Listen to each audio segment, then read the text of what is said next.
Hey, how are you? At last, at last. How you At been? last. I've been well. How have you been? Oh, we're rocking and rolling. It's bright and early. 7 a.m. But you know what? I'm up early, even on the weekend. So this is actually There you perfect. go. Starting your day the APBA way with Mark DerGarabedian. All the way out there in the Seattle area, Kirkland area. Do people ever ask you if they can sell APBA games at the Costco's? No, that's never been asked that I can recall. And I think, I remember, when I was younger thinking, why can't you buy this, game off the shelf, right? At the toy store or whatever. And I didn't really understand how the distribution worked with how it's really kind of kept pretty close knit, in Lancaster and all mail order, et cetera, et cetera. True. Yeah, actually, that's true. It has always been. I mean, I remember in the '90s when they changed the box to try to go retail a bit and make, a certificate of authenticity and all that stuff. But yeah, there is something charming about that mail order thing. Yeah. Um, Boy, Mark DerGarabedian, he's the only guy. You're the only guy I know who gets as loud on his videos as I do, I think. Are looking at a live feed from Cleveland where Ogard62 has safely arrived, the APBA Football Club as well, and CBS is proud to bring you a Week 3 matchup between the surprising 2-0 Buffalo Bills and the 0-2 Cleveland Browns. It's like, yeah, man, yeah. Retiring the jersey. We're here, and the music is great. This is DerGarabedian Stadium, by the way. One of the many iterations. There's a little Chargers Broncos action going on here. This is not even the full thing, though. How big is this now? I've actually kind of scaled it back a little bit, believe it or not. Whoa. I've kind of gone from all this crazy. I mean, the stadiums are still there. I still have all the fans, and it's crazy, Jeff. These same fans travel for every stadium that I have. They're just really loyal. Nice, nice. Whether it's football, baseball, or golf, they're super loyal. But no, I still have all the fields and all of that, but I kind of got a little bit lazy switching them out all the time. So I've gone a little bit retro to just use the old-fashioned APBA field. I still have all of the stands, and then I put in the different markers for the teams and uniforms and all of that. And truthfully, it's a little bit easier that way. And I've done the same thing with baseball. I had all the baseball fields, but just switching them out over and over and over. I'm like, what? It's not really impacting the game that much, and the aesthetics look good enough. And I kind of like going back to a little bit of a mixture of some stuff I've mixed in with what the game company provides anyway. And there's a little bit of nostalgia there as well. Nice, nice. So it's That's a nice blend. It's a nice nice. blend. Well, Yeah. it's interesting. Now you mentioned that switching the fields because I know you're working on one of your latest of so many projects this man does. It's amazing how you keep track of them. You were just working on a weather effects for football, but what about the home field effects? Any home and away field effects here? I've thought of a few. I've never really employed them, but yeah, what did I one year I thought I looked through the home records because I don't know that somebody just has home field advantage just because it's home field. So I wanted to look, especially since you're replaying a season, you've got that advantage, right? So I kind of I boosted the offense and defense by some points based on what the team's home field record was. So back in the heyday, I mean, the Seahawks at home were virtually unbeatable. That is not the case right now. Their home field advantage has dissipated. Maybe it'll come back soon. But so I always just kind of looked at what are those home field records. I mean, your Steelers were always really good at then Heinz Field, since I know they're now renaming it. And so I just kind of gave the teams a little bit of a boost here or there. Yeah, that's Steeler thing. I think that's gonna. I don't know. No more Heinz. That's kind of strange, but whatever. That's the way it goes. But they even took down the ketchup bottles. I mean, what are you going to do? Man, I tell you, don't these people know about sports superstitions or things you don't touch? But then again, they've blown up so many old stadiums that, oh well, Kingdom, etc. But I want to go back here. You play, you're a football guy or a golf guy. I wondered if you might just kind of rate in terms of fun, playability, the APBA games that you use Just curious. Sure. I play baseball, football, and golf. Those are the three games I've always played, honestly, since for probably 40 years now. I play the master games of all. Baseball for me, a lot of people think the master baseball game's a little bit cumbersome. I kind of disagree with that. Once like any of these games, once you play them a bit, you kind of get into a rhythm and a method that you use. And I will say, I kind of break it all down into different chunks. I mean, there's different things within the games that I make different kind of accessories for myself that help me play it a little bit easier. That does not mean I play it quickly, because I don't. I'm not looking for speed. I don't care about that at all. I mean, honestly, it takes me the length of time to play one team's season replay where, Ogard could literally probably play 3 seasons worth. I'm not kidding you. Oh, yeah. But I don't care. I really could care less about speed. Not saying that's his thing. Just for me, right. That doesn't matter. Anyway, baseball is probably, I think, the easiest game to play. In my view, there's a bit of management that you have to do, especially in the master game where you're calling for steals, holding runners on. You've got individual defensive ratings and things like that. Probably the hardest part when you're playing by yourself is trying to be fair with when you make pitching changes, when you call for pinch hitters. And I just try to be realistic. It's as simple as that. I think for football can be as easy or as hard as you want it to be, in my view. I mean, you pointed out several times, you literally could just open the box up, put all the defenses in standard, put the offenses in a B index, and just start rolling, and you could play. I mean, you could absolutely do that if you wanted to.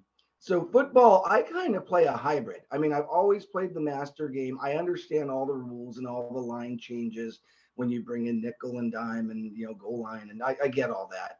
But I don't know that it's super enjoyable to always be moving around here and there. So I've kind of gone to a little bit of a hybrid where it's mostly basic. And even if I have, let's say, okay, you got the Chargers, I think, in the background there. That's probably Fouts-led Chargers. So their normal offense was probably 3 or 4 receivers with Chuck Muncie or something in the backfield. Right. Yeah, technically, I guess for APBA, that's, additional receivers and you start moving lines. I'm not doing a lot of that these days. I'm just kind of playing it in the basic standard, kind of mode, because it's a little bit easier to play that way. True. And then the golf game, honestly, the golf game's probably, I don't know if you've played it, but it's probably the most intricate, at least for me. I don't know how it compares to hockey or soccer or the others, because I don't play those. But you can make the golf game, like these others, as complicated or as simple as you want it to be. And the additions within the golf game where you have to take into account the wind, ground conditions, the lie of your ball if you're in the rough, if you're blocked by trees, if you're in trees, there's a ton that goes into the golf game if you want to play it that way. So I would rank and the golf game is the one game where a great dice roll can actually hurt you. You can hit, so you're 130 yards out and you hit a pitching wedge or a gap wedge, and you roll a 66 and it's a lower number, so it goes farther than you think it's going to go. The golf game the good rolls can actually hurt you sometimes. Interesting. So you really got to change your mind from like a 23 might actually be good, and as opposed to, okay, cool, excellent rundown. Yeah. So now you've got usually several projects, it seems, running at once. You just did the 81 Niners. Montana got beat up a little bit more than I think. It's like, oh my goodness. But what projects are you working right now or have recently finished? So I'm almost done with the Niners replay. I'm in week 15. Okay. They play Houston and then they play New Orleans to wrap up their regular season. They will make the playoffs, and then I've also played a handful of games within that season as well, just with other teams, because I like to use some of the other teams. Right now, I've got the Redskins and the Eagles playing, and Washington's destroying them right now. And the start of the third quarter. Excuse me. And so I'm almost done with that. Yeah, Montana, I roll the sack number. I think it's like 63, and he's got one other one I don't have in front of me. I just roll it all the time, and the dude's just getting drilled. So he has way more sacks in the replay than he did in real life. And again, there too, I just try to play the game as realistically as I can. I've used locators before and rolling to make sure who the targeted receiver is. And again, to me, it's like this is kind of just a little bit more of a hassle than it's worth. Just play the game as realistically as you can. Right. And so I do. He's probably passed a little bit more than what he did in real life. Their running game actually is not that strong. No. In that. And honestly, I don't know how they won the Super Bowl, because they are not, at least on the APBA cards, that 81 49ers team is not the strongest team in the deck. The Bengals are way better in my view. So, Right. and Sure. actually, they played in a regular season game and Cincinnati whipped them. So in my replay, not in real life. Oh, okay. Anyway, I'm almost done with that.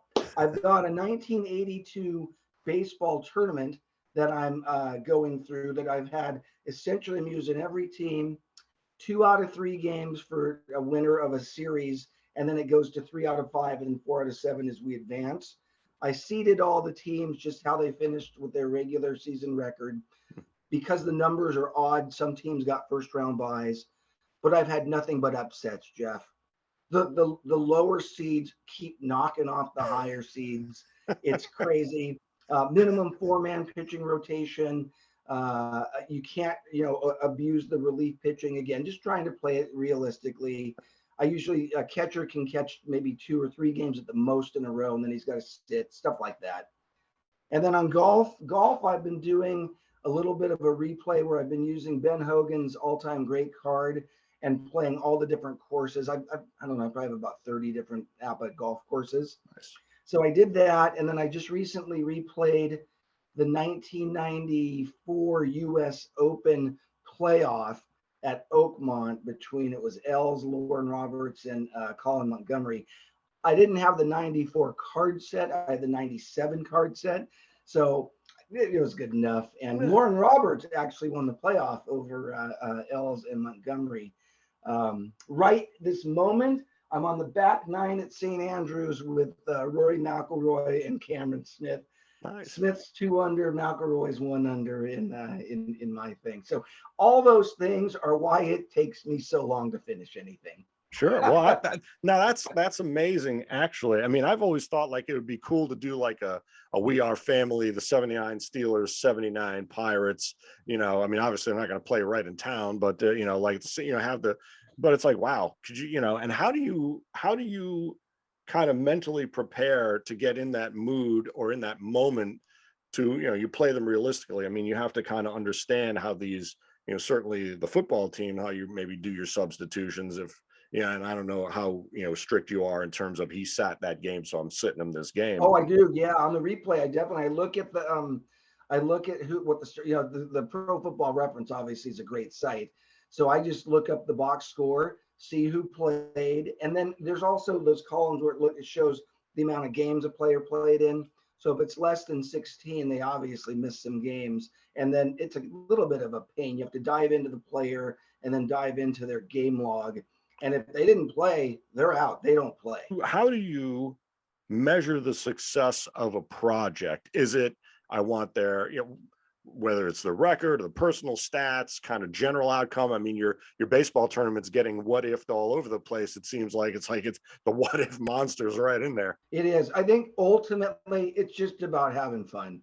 I want the game. Look, I've been playing this thing for so long. I think overall the game is pretty darn realistic simulation for what it is, with cards and dice and statistical probabilities based on 36 dice rolls. It's pretty darn good. The only thing, I mean, look, as you know, if you get hot dice and you keep rolling great rolls, you kind of can't be stopped. Football's that way for sure, right?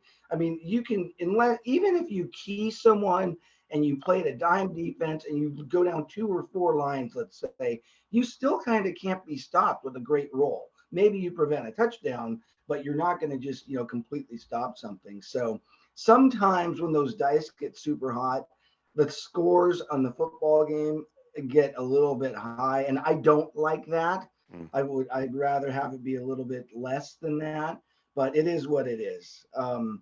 Baseball, I mean, same way. If you just keep getting the good rolls, and like I said before, golf, for the most part, it's that way, but on occasion, those good rolls will get you a little bit. That's nice. What's your stat keeping method? You using any helpers, or is all old school by hand? No, well, I do it all by hand when I'm scoring a game, but then I will, if I'm keeping track of the stat, I just put that into an Excel file. And I've looked at some of those other helpers, and truthfully, I didn't really completely understand how to use them. Like, I know how to use Excel. I'll just do that. That's the easiest thing for me to do. Sure. There you go. There you go. So you say you've been playing about 40 years. Is the early 80s kind of your, entry point, or around that time?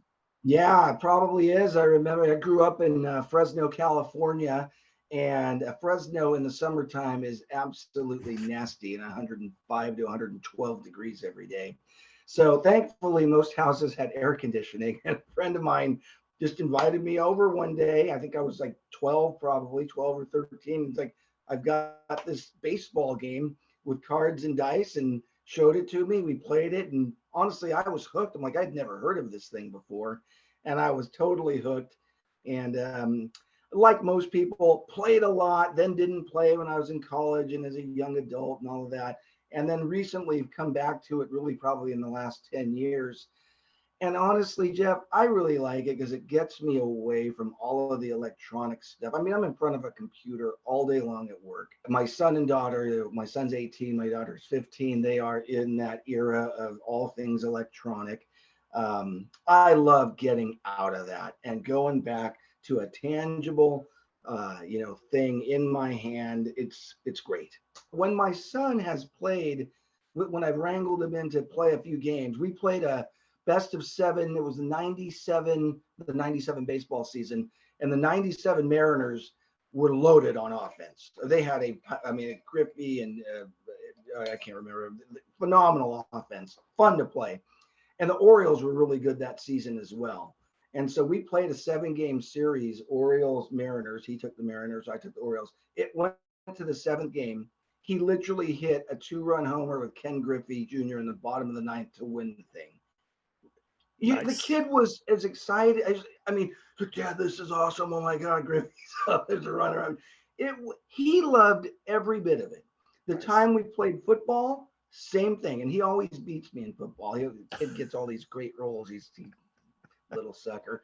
Anyway, we played the Chiefs and the Bucks in the and he won. It was overtime. Brady hit like Chris Godwin on a 65-yard touchdown pass. It was like there's no question he had every bit of fun doing that as he did playing Madden or playing MLB The Show, on the video games. Right.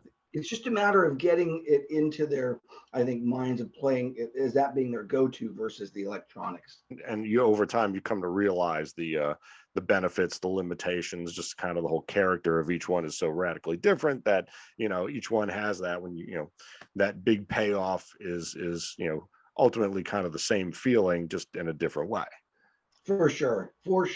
And even, football, it's 4th and 1, and he's at his own 35. In Madden, he goes for it every single time and gets it pretty much every single time.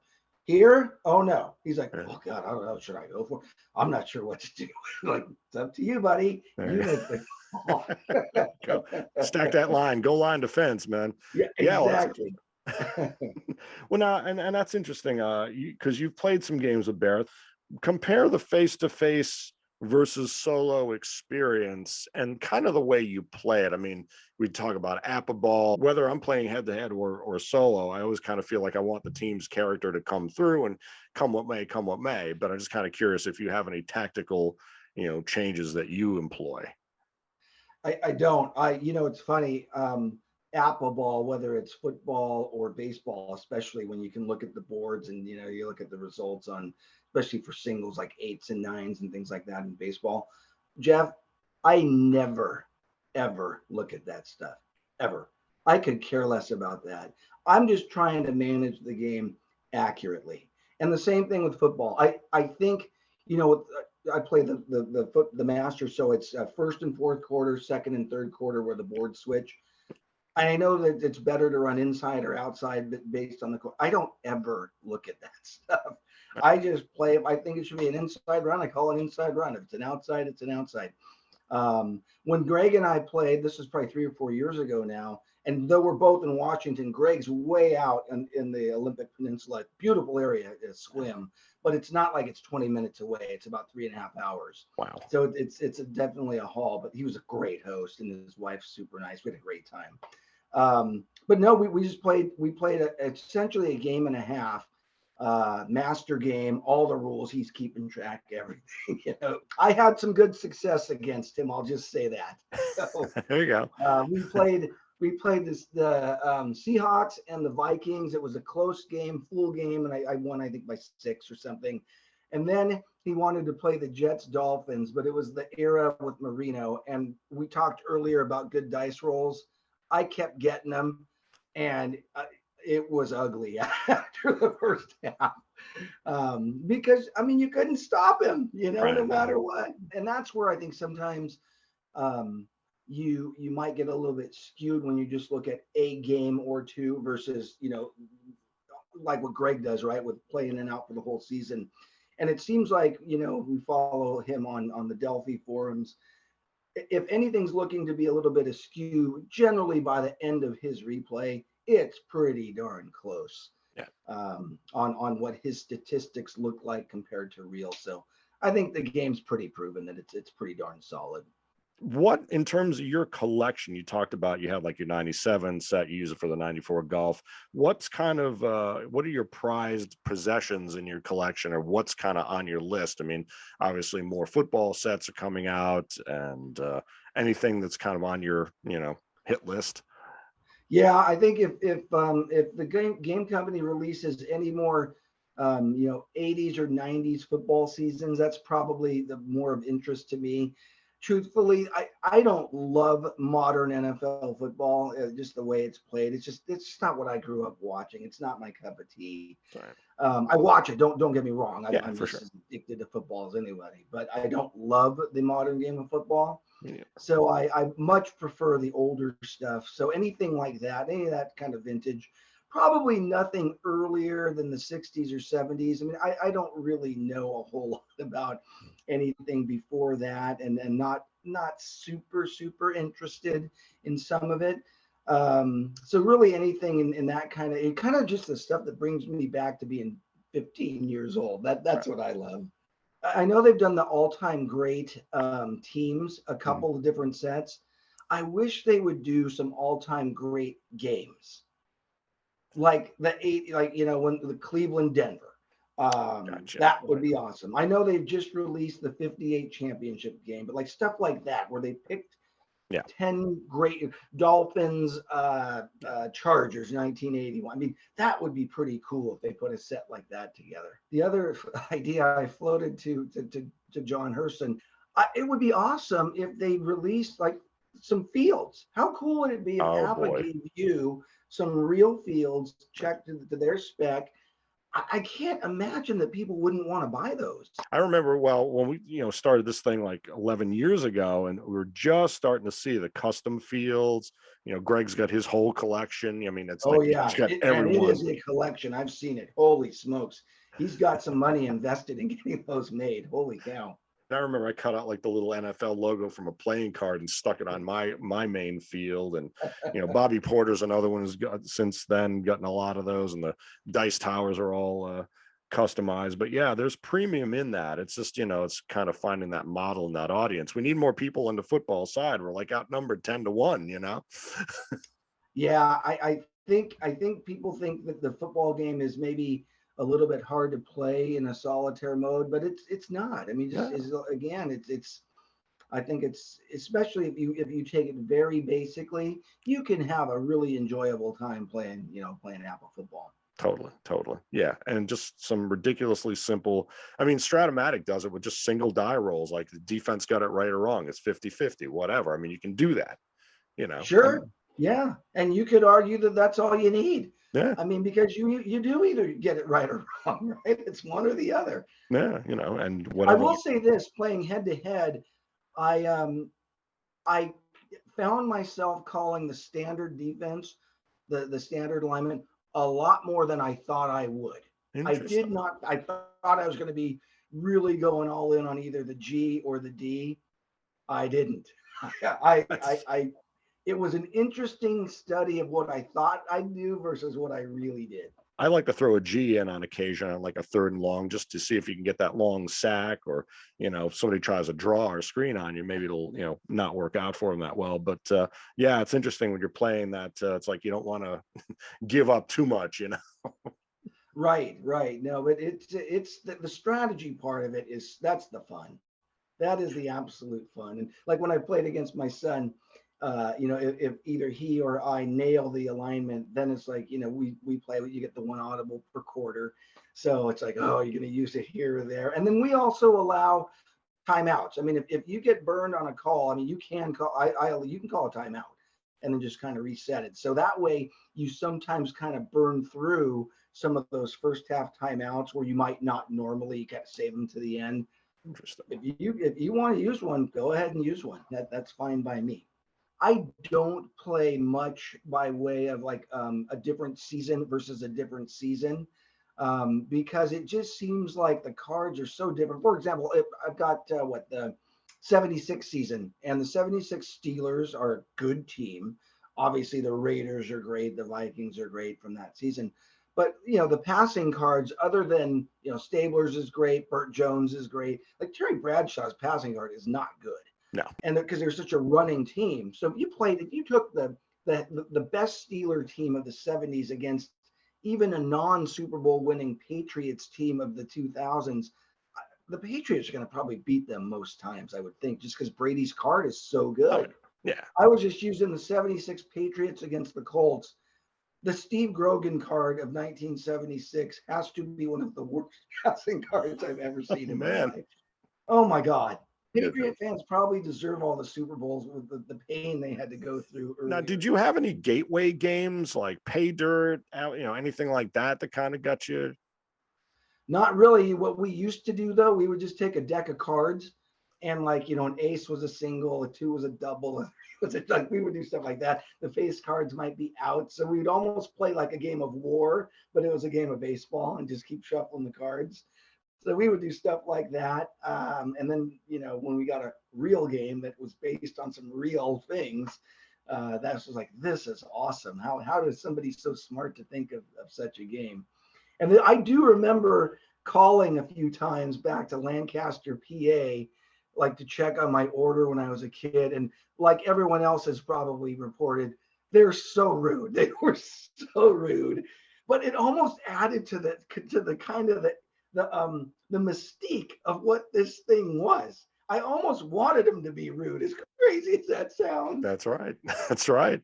Yeah, it did add to it's like this is a thing when that box comes to your house, like, wow, there's like science and stats in here. It's like, whoa, you know, it really kind of, you know, there's like, this is serious, man.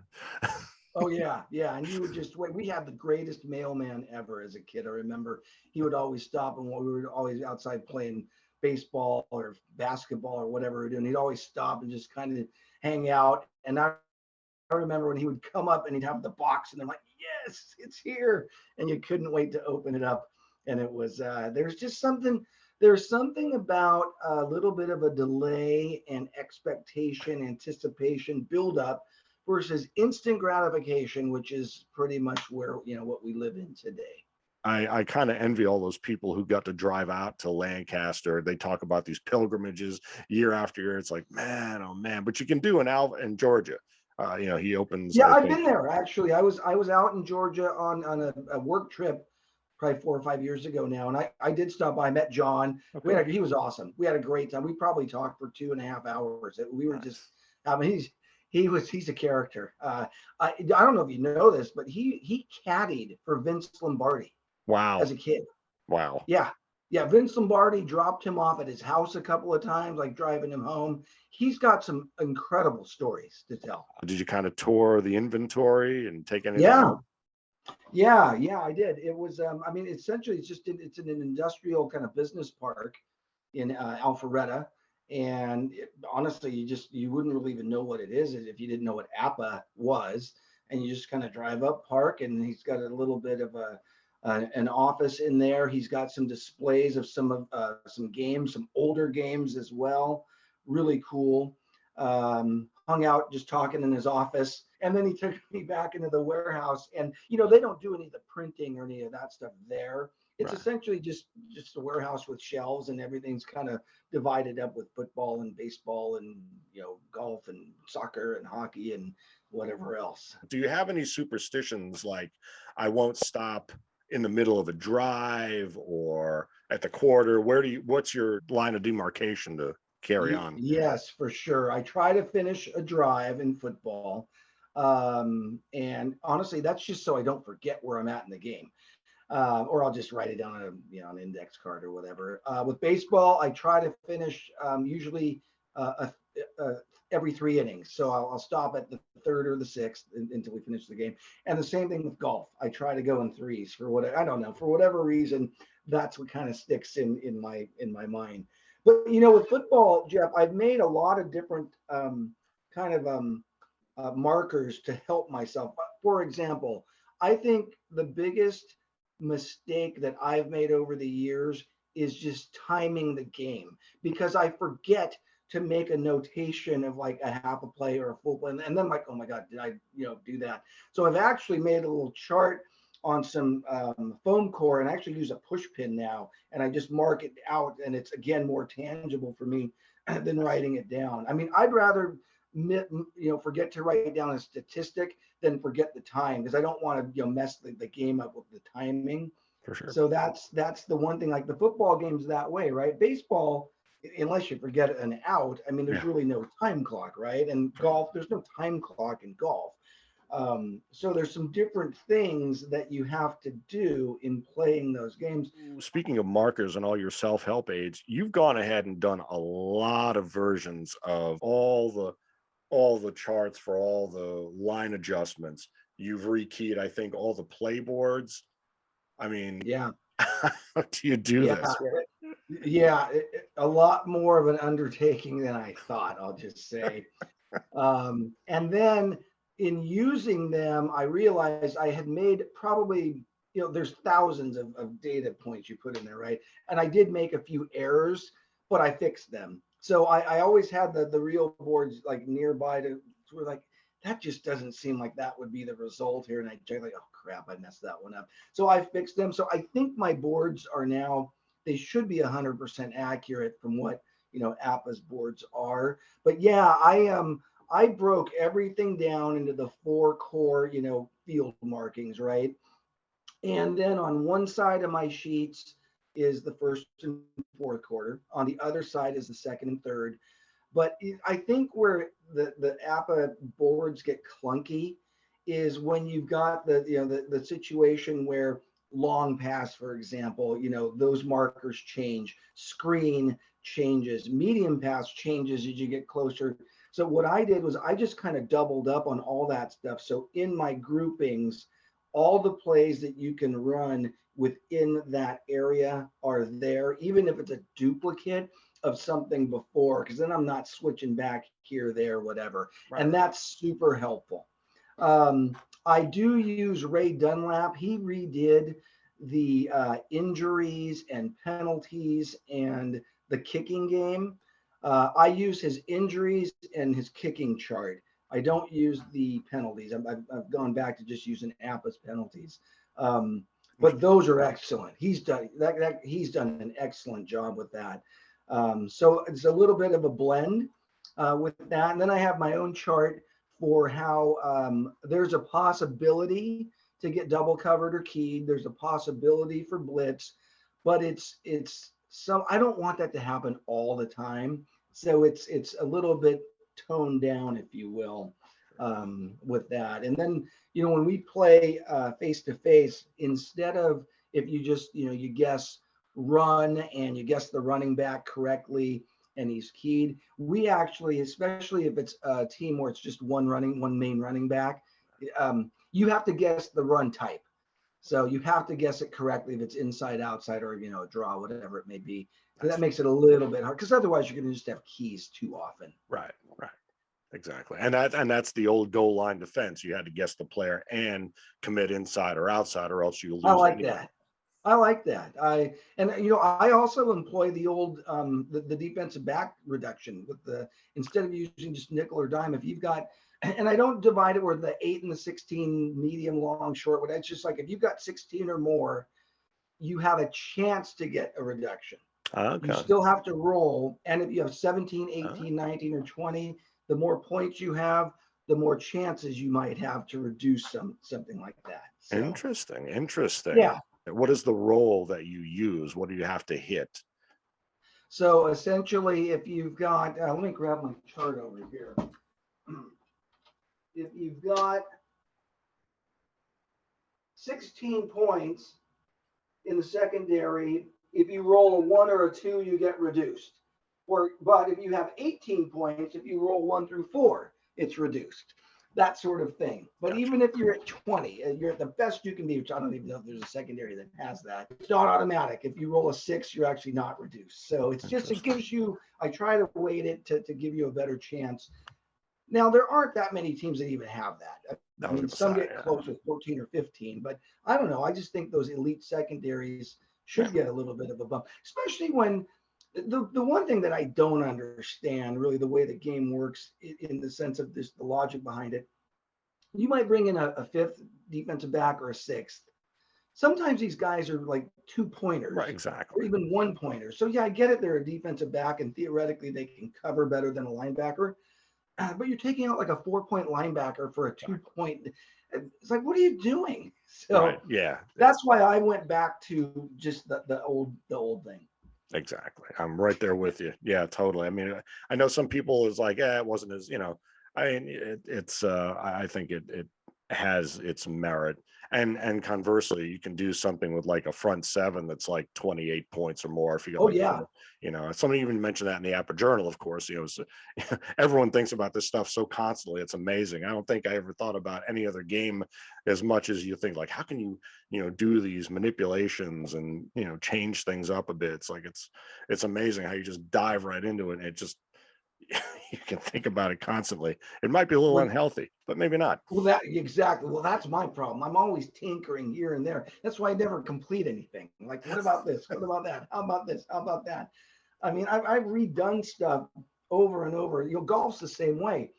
There is so much going on. I made little markers for myself just so golf, you just don't want to play it incorrectly. And if you do, you're not doing it intentionally. You just forget to do something.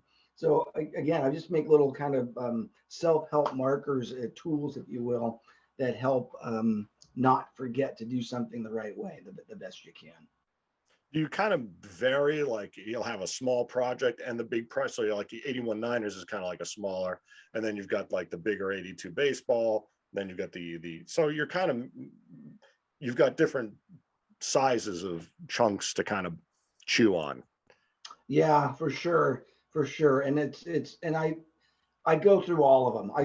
Because I've also found, Jeff, if I don't play for a while, I'm like, oh man, I kind of forgot what to do here. So I try to just keep it going. Even like the heart of the summer right now out here in Seattle, I'm not really thinking about football that much yet, right? But I need to play a little bit so I don't forget, my methodology, so I can, play it at a decent pace.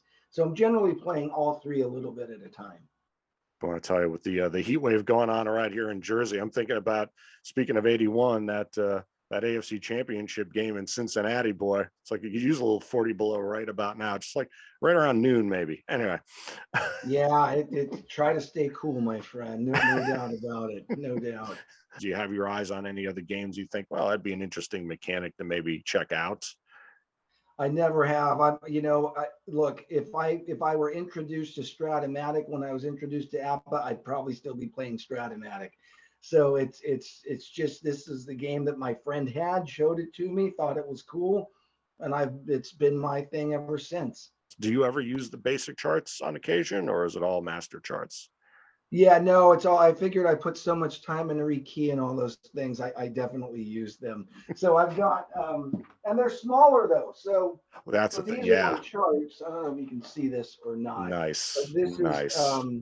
and so, and I color coded them because that does make it a little bit easier to track them. So like this blue is always inside run, the orange is outside run, etc. But Nice. this is like the second section. So you got inside, outside draw, short, medium, long, but then another long because you're talking about that crossover, right? Right. And Right. then the same thing with screen and the two different areas. And then on the back, you've got the first and fourth quarter versus the second and third. And I've got that for four sections. Right. Sections, I just call them 1, 2, 3, and 4, from your own goal line essentially to the other goal line. I always wondered why they changed it from, it used to be first and third quarter, second and fourth quarter. And then in the Yeah. aughts, when they started redoing it, it came first and fourth. Does that, and I always think like first and third made more sense. You kind of play differently at the start when you're fresh versus, and then 2 and 4 has got that more of a desperation thing, but maybe it's harder to gain yardage. I don't parse all the, look line by line, but I'm just curious. I don't either. Yeah, I couldn't tell you. Yeah, that's where the whole kind of, APBA ball thing, I'm not into that at all. I'm just like, what makes sense? I have a theory on the 1, 4, 2, 3 though. I think it's simply, as you finish a game in the fourth quarter, then you're set up for the next game because you can then just go to the first quarter. So maybe it's something as simple as that. There you go. There you go. Nice. Awesome. So is that your full setup right now? That's pretty much the whole. Oh, yeah. So that's football setup is there. Let me see if I can swing this around for baseball. Here we go. For you.